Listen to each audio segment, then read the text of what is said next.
제가 오늘 주제의 말씀을 묵상하면서 마음에 계속 새겼던 잠언 말씀이 있습니다. 잠언 24장 10절입니다. 잠언 24장 10절.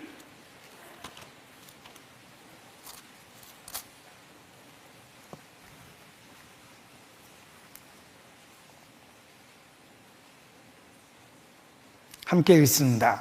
내가 만일 환난 날에 낙담하면 내 힘의 미약함을 보임이니라.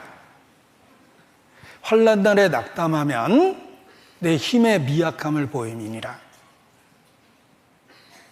그리스도인이 더욱더 그러합니다. 우리가 환난 가운데 낙담하고 낙심하면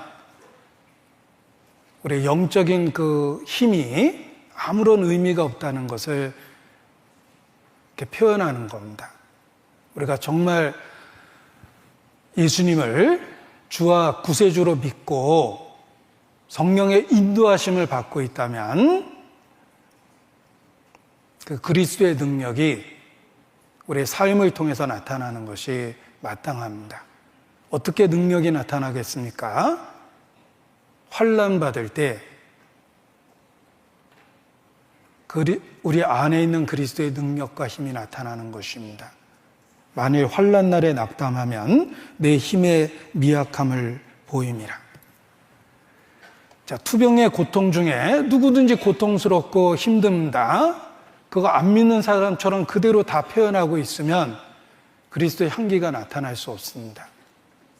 주님이 주시는 위로, 투병 중에도 주님이 내게 소망을 주셨다는 것을 말과 행동으로 나타내야 됩니다. 그것이 그리스도의 향기를 풍기는 것이며 내 안에 정말 그리스도의 힘이 있다는 것을 증거하는 것입니다. 간증하는 것입니다. 생활고 속에서 시달릴 때 누구든지 어렵고 힘들어합니다. 안 믿는 사람하고 똑같이 표현하면 안 됩니다. 억울한 일 당해도 믿는 사람이기 때문에 그 억울한 일을 당하는 것에 대한 반응이 그리스도인이기 때문에 바뀌어야 되는 겁니다. 그것이 그리스도의 향기를 내는 것이며 주변에 우리의 빛을 세상에 비치는 것입니다.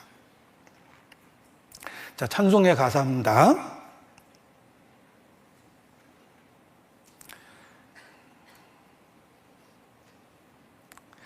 눈물 날 일 많지만 기도할 수 있는 것, 억울한 일 많아도 주를 위해 참는 것, 비록 짧은 작은 삶 주 뜻대로 사는 것, 이것이 나의 삶의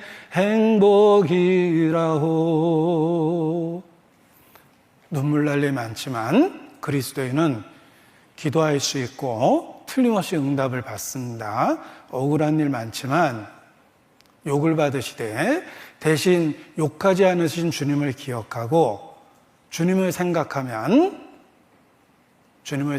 참을 수 있습니다. 그것이 그리스도인입니다. 고난이나 고통에 대한 반응을 바꿔야 하지만 다른 사람 마음에 변화를 줄 수 있는 것입니다. 정말 내가 소망 가운데 살고 있고 주님이 내 삶 속에 동행하고 있다는 것을 어려움 속에서 고난받을 때, 억울한 일 당할 때 그것을 표현하는 것이 그리스도인입니다. 주님과 함께 동거함을 만민이 알게 하옵소서. 주님과 함께 동거함을 고난에 대한 반응을 통해서 세상에 표현해야 됩니다. 그것이 주변 사람에게 영향을 줄 수 있는 방법입니다. 이 좋은 정탐꾼들은 가나안 땅을 정탐하고 와서 우리가 틀림없이 그 땅을 정복할 수 있을 거라고 용기를 불어넣어 줍니다. 악한 정탐꾼들은 그 땅을 악평합니다. 그 땅이 좋기는 좋은데 그 땅에 있는 거민들을 보니까 우리는 틀림없이 그들에게 죽임을 당할 것이다. 사람들을 낙담시킵니다. 우리가 겪고 있는 그 일들에 대해서 우리가 어떤 태도를 보이느냐가 좋은 정탐꾼이 될 수도 있고 악한 정탐꾼이 될 수도 있는 것입니다. 주님은 단지 우리를 구원해 주시고 천국에서 기다리는 게 아니라 현재의 삶 가운데 함께 하십니다. 정말 주님이 동거하고 있고 내 인생 가운데 함께 하고 있다는 것을 환난 날에 주님이 주시는 힘을 나타내므로 보여주어야 됩니다. 그것이 그리스도인의 참된 간증입니다. 그것이 주변 사람들에게 영향을 줄 수 있는 것입니다. 환난이 주어질 때 가정에서도 악처와 현모양처가 드러납니다. 국가적으로도 어려움이 있을 때 간신과 충신이 구별됩니다. 교회에서도 어려움이 생길 때 알곡과 쭉정이가 구별됩니다. 개인적으로도 그렇습니다. 우리 삶은 여러 가지를 경험하게 돼 있습니다. 전쟁이 일어나면 그리스도인이라고 모면하는 게 아닙니다. 우리도 전쟁의 그 고통을 견뎌내야 됩니다. 코로나 바이러스가 돌면 그리스도인이라고 예외되는 게 아닙니다. 우리도 그 고통을 견뎌야 되고 경제적 불황이 닥치면 똑같은 고통을 견뎌야 됩니다. 그런데 그리스도인이 다른 것은 그 고통에 대한 반응이 다르기 때문에 그것이 간증이 돼서 다른 사람의 영혼에 영향을 주는 것입니다. 우리의 신앙이 삶 속에 있어야 됩니다. 복음의 힘은 그것을 가능하게 합니다.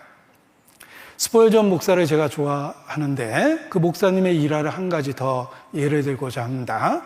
어느 날 스펄전 목사님에 대한 이런저런 비난이 많이 있었는데 그 중에 하나가 인색하다입니다. 그 사모님이 양계장을 해서 수입이 많을 텐데 수입에 비하면 헌금하는 게 인색하다. 이렇게 사람들이 비난했습니다. 스펄전 목사님은 공식적으로 사과했습니다. 더욱더 더 많이 베풀고 살겠다고 이렇게 사람들 앞에서 사과했습니다. 그런데 목사님이 돌아가신 이후 그 사모님이 했던 양계 수입 전액이 이미 고아원을 위해서 기부되고 있었다는 사실이 밝혀졌는데 목사님은 자기가 억울하다고 해명한 게 아니라 그 비난을 통해서 오히려 자기를 낮추고 비난을 통해서 더 많은 선을 베풀 기회로 삼으셨습니다. 비난받을 때, 오해받을 때 그의 진짜 신앙이 표현된 것입니다. 록펠러와 관련한 유명한 일화도 있습니다. 사실인지 아닌지 모르겠지만 그 이야기는 너무나 감동적입니다.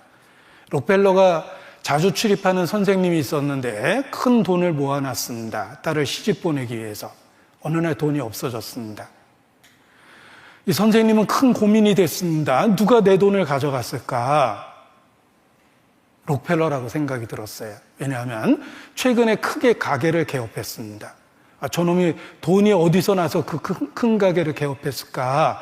록펠러가 가져갔구나. 확신이 들었습니다. 그리고 록펠러 불렀습니다. 자네 혹시 내 돈 가져갔나?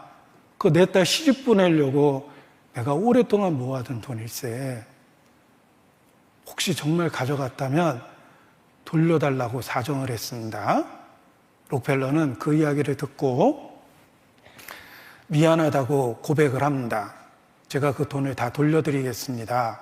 욕심이 생겨서 제가 그랬습니다. 돈을 다 돌려줬습니다. 선생님은 돈을 되찾았다는 기쁨 때문에 록펠러를 기꺼이 용서해 줬습니다. 오랜 시간이 흘렀습니다. 나중에 누가 돈을 훔쳐갔는지 알게 됐는데 엉뚱하게도 다른 사람이 훔쳐간 것입니다. 깜짝 놀라서 록펠러를 찾아갔습니다. 자네가 훔치지도 않은 돈을 왜 돌려줬는가? 선생님 얘기를 듣다 보니까 선생님이 그 돈이 꼭 필요한 돈이라는 것을 제가 알게 됐습니다. 만약 제가 훔쳐가지 않았다 그러면 얼마나 당황할지 걱정이 돼서 차라리 제가 오해를 받더라도 돈을 드려야 되겠다고 생각을 했습니다.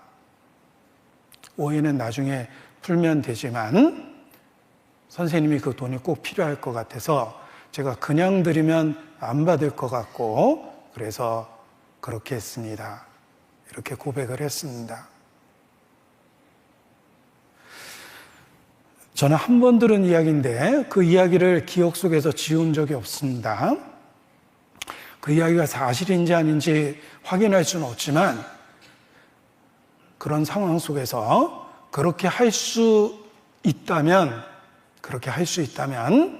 그건 정말 주님과의 관계를 가져야만 할 수 있는 일이겠다라는 생각을 했습니다. 주님과 올바른 관계를 갖고 사귐을 가지면 억울한 일 많아도 주님을 생각하고 그냥 참습니다. 그리고 그것이 간증이 되고 그것이 빛이 되고